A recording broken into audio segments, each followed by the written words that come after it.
It is day 22 of the Bride Chiller 30 Days of Wedding Planning thing, and still haven't figured out what to call it. I'm Alicia, the host of the Bride Chiller podcast and founder of the Bride Chiller movement, and I am delighted to be sharing these 30 days of wedding planning tasks, tips, and other things with you.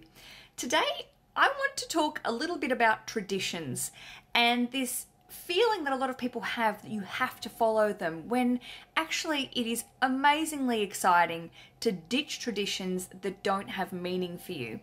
Weddings in themselves are a big barrel of traditions.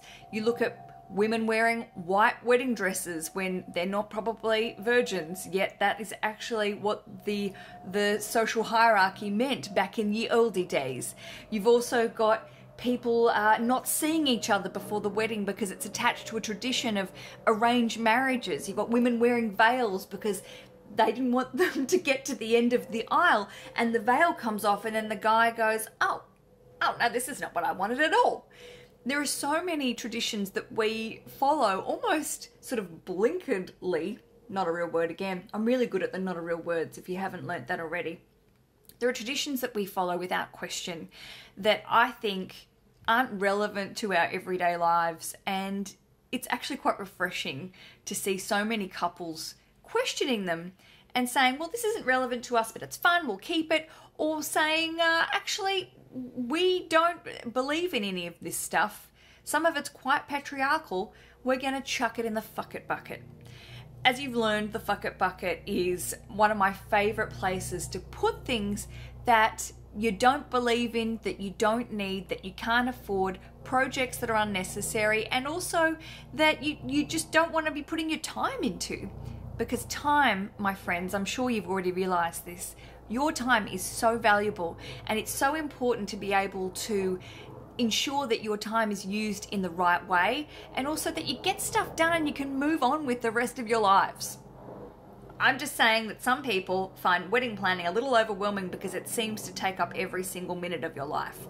So when we're looking at traditions, I would say it's really, for me, quite important to figure out why you're doing certain things.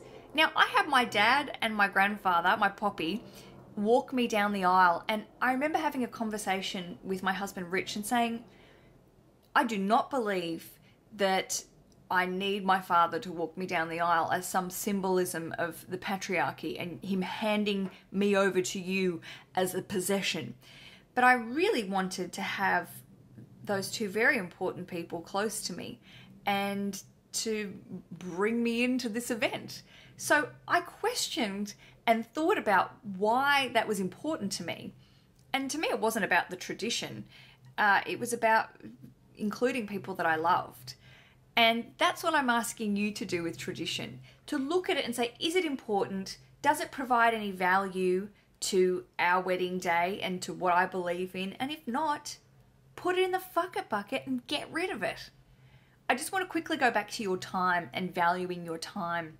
And sometimes we get really hung up on certain aspects of the wedding and planning certain things that really just don't matter.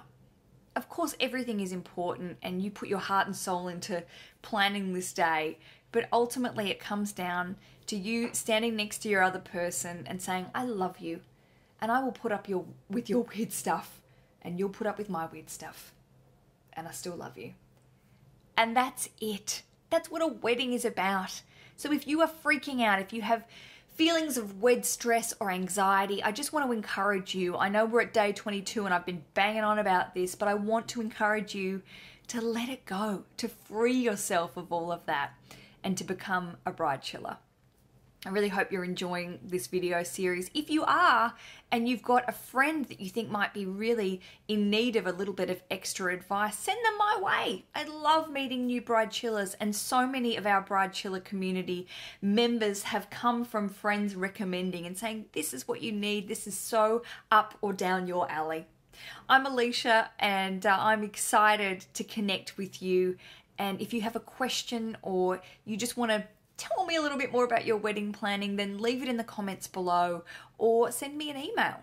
You can visit thebridechiller.com for more information, and I will see you tomorrow, Day 23. Hurrah and happy days.